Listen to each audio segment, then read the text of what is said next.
Hello दोस्तों, नमस्कार। मैं एच के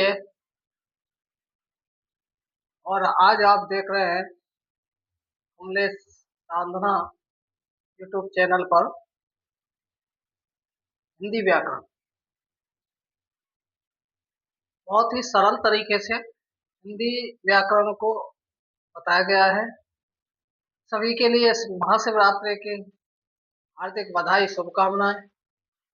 और हमारे इस कमलेश साधना यूट्यूब चैनल पर हिंदी से संबंधित जो व्याकरण है बड़े ही सरल तरीके से सिखाई जाती है। तो आइए चलते हैं अपने टॉपिक पर। टॉपिक का पार्ट नंबर पहला है संज्ञा।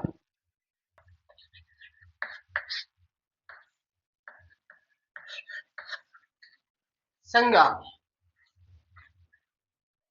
व्यक्ति के नाम, स्थान के नाम, व्यक्ति के नाम, स्थान के नाम और वस्तुओं के नाम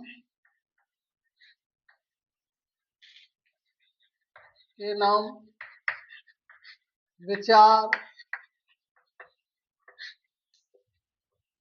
आदि को संज्ञा कहते हैं।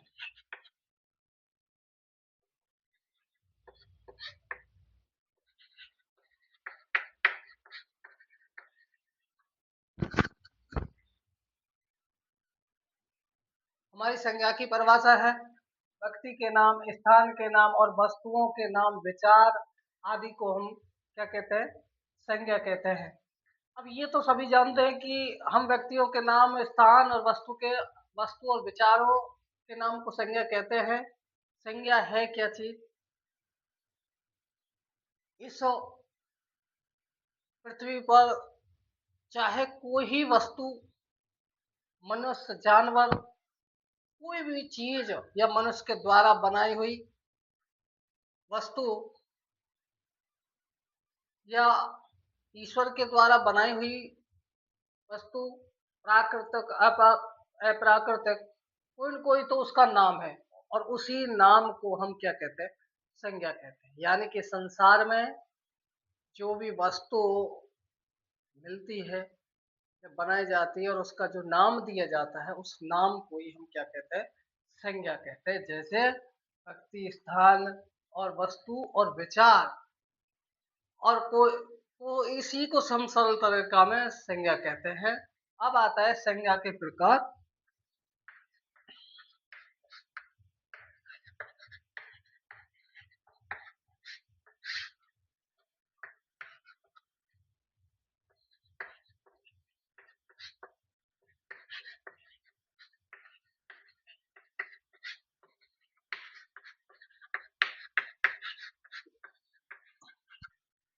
संज्ञा के प्रकार तो दोस्तों संज्ञा 3 प्रकार की होती है।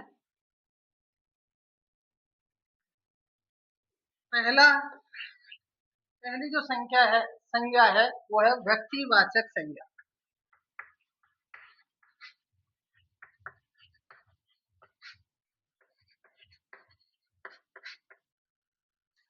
दूसरी है जातिवाचक संज्ञा। इसी के दो भेद और होते हैं। एक होती है समूहवाचक और एक होती है द्रव्यवाचक।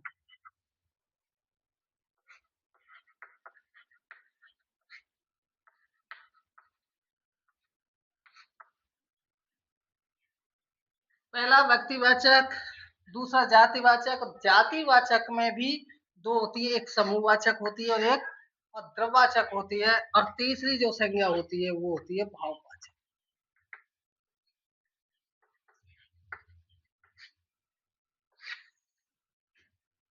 तो मैंने आपको बताया कि संज्ञा व्यक्ति, विचार, वस्तु, स्थान को हम क्या कहते हैं, संज्ञा कहते हैं। जैसे उदाहरण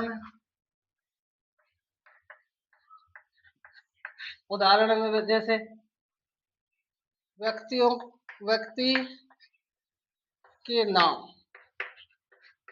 राम, सीता, मोहन,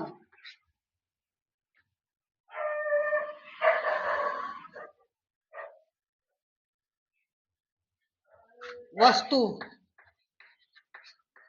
के नाम, वस्तु के नाम जैसे पंखा,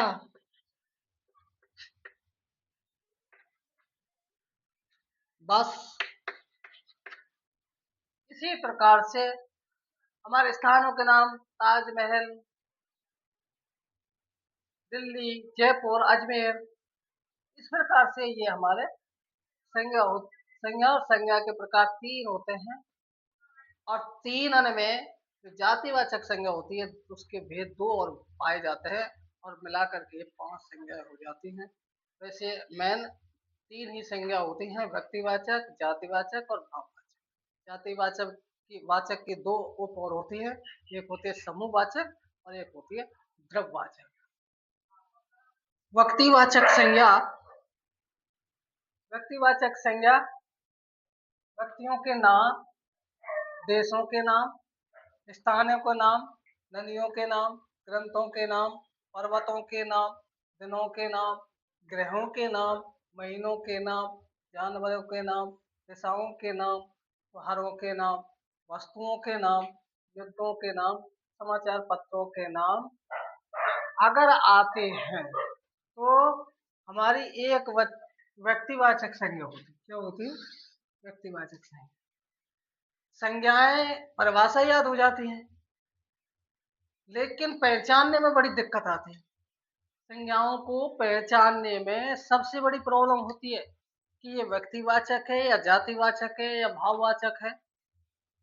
तो मैं आपको बता दूं कि पहचानने का सबसे सरल तरीका ये है कि जहां पर व्यक्तियों के नाम आएंगे, कोई भी आ सकता है व्यक्तियों के नाम, जैसे राम, सीता, मोहन। देशों के नाम भारत, अमेरिका, कोई भी। स्थानों के नाम ताजमहल, नदियों के नाम गंगा, यमुना, ग्रंथों के नाम रामायण, महाभारत, पर्वतों के नाम हिमालय, अरावली, दिनों के नाम सोमवार, मंगल, ग्रहों के नाम शुक्र, पृथ्वी, मंगल, महीनों के नाम जनवरी, फरवरी, मार्च, जानवरों के नाम गाय, भैंस, दिशाओं के नाम पूर्व, पश्चिम, त्योहारों के नाम होली, दीपावली, वस्तुओं के नाम पंखा, बस, ट्रक, गाड़ी, मोटरसाइकिल, युद्धों के नाम खानवा का युद्ध, पानीपत का युद्ध, समाचार पत्रों के नाम कोई भी समाचार पत्र। ये अगर सब आते हैं, इनके नाम अगर आते हैं तो हम मानते हैं कि व्यक्तिवाचक संज्ञा है। इसमें एक विशेष बात यह है कि दुनिया में अकेला होता है, इस संज्ञा में दुनिया में अकेला होता है। और ये जो संज्ञा है ये एक वचन में होती है। इसकी पहचान का तरीका है ये। पहली बात तो क्या है, दुनिया में कैसा होगा? अकेला होगा। भाई किसी ने कहा राम, तो राम दुनिया में अकेला है। सीता दुनिया में अकेली थी। इसकी एक विशेष बात यही है कि दुनिया में ये क्या होता है? अकेला। पहचानने के लिए हमको ये चीज देखनी होगी और एक वचन में होगा, और हमको इसके पहले से ही इसके बारे में हम जानते होंगे। यानी कि पहले से ही हम इसके बारे में हमने सुना होगा, हम जानते होंगे। जैसे ताजमहल दुनिया में अकेला है, ग्रंथों के नाम महाभारत दुनिया में अकेला ही ग्रंथ है, स्थानों के नाम नलिये गंगा दुनिया में अकेली है, दिनों के नाम सोमवार अकेला ही आता है, ग्रहों के नाम शुक्र ग्रह अकेला ही है, सूर्य अकेला ही है, चंद्रमा अकेला ही है, पृथ्वी ग्रह अकेला ही है, चंद्रमा उपग्रह है, अकेला ही है। महीना में जनवरी अकेला ही महीना है, ऐसा तो है नहीं जनवरी 2 आ गई। जानवरों के नाम कोई भी जानवर है वो भी अकेला ही होगा, दिशाओं के नाम ये भी अकेला। तो कहने का तात्पर्य इसको पहचानने में ज्यादा दिक्कत नहीं आती है और बड़े सरल तरीके से ये पहचानी जा सकती है संज्ञा कि जो दुनिया में अकेली हो और एक वचन में हो और इसको हम पहले से ही जानते हो तो हम उसको क्या कहते हैं, व्यक्तिवाचक संज्ञा कहते हैं। तो इस प्रकार से हमारी व्यक्तिवाचक संज्ञा हो जाती है। आई होप, मैं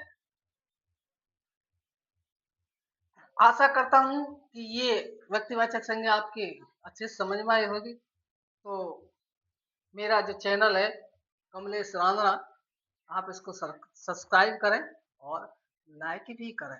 धन्यवाद।